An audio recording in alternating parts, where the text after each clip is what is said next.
m'appelle Stéphane Houdet, je suis joueur de tennis professionnel en fauteuil roulant, triple champion paralympique et consultant pour une grosse fondation qui s'appelle le Handilab. Depuis tout gamin, dès que j'avais fini mes devoirs, je partais jouer avec une raquette, une balle et c'est devenu une véritable passion. Il y a 25 ans, j'ai pu mesurer à quel point j'étais un mauvais motard. À la suite de mon accident, les chirurgiens ont réussi, avec un montage type mécano, à me remettre la jambe et en revanche, je n'avais plus de genou. En septembre 2004, j'ai vu sur un parcours de golf un jeune Anglais qui jouait en short avec une prothèse visible et qui marchait super bien.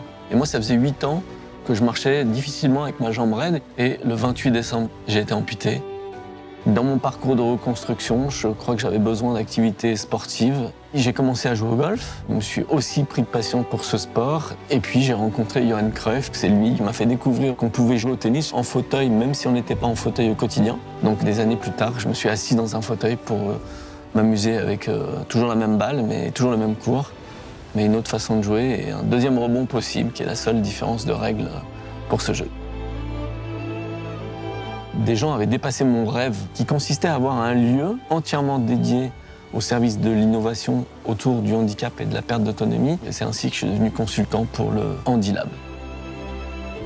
Je fais tout le temps des passerelles entre le sport et le côté professionnel. Et ce qui nous sépare de l'objectif, c'est l'engagement au quotidien. Et ça, pour moi, c'est jalonné de plaisir.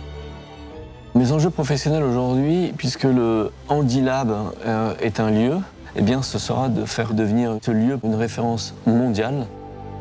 En termes d'enjeux sportifs, aujourd'hui, je pense que quand on est français et qu'on est en 2023, on a tous les yeux rivés sur Paris 2024. C'est un aboutissement dans le sens où l'histoire vient rencontrer l'univers du sport.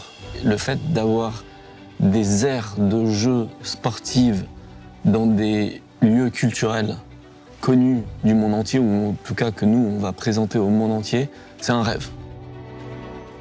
Depuis de nombreuses années, on a utilisé le sport comme vecteur de communication pour toutes les différences. Les Jeux de 2012 ont marqué, je pense, un virage dans cette communication. Les Anglais, avec l'humour british qu'on leur connaît, ont fait tous leurs axes de communication en disant « Maintenant que vous avez tous participé au monde entier à l'échauffement qui étaient les Jeux Olympiques, on va passer aux choses sérieuses et on va vous présenter les Jeux Paralympiques. » On a eu, au niveau mondial, une approche compassionnelle de la différence. J'aimerais aujourd'hui qu'on ait aussi une approche économique et de pouvoir se dire que les gens différents peuvent être des acteurs du marché, être acteurs de la société. Et je pense que si ça devait correspondre à un message, je dirais « Faites l'expérience de la différence ».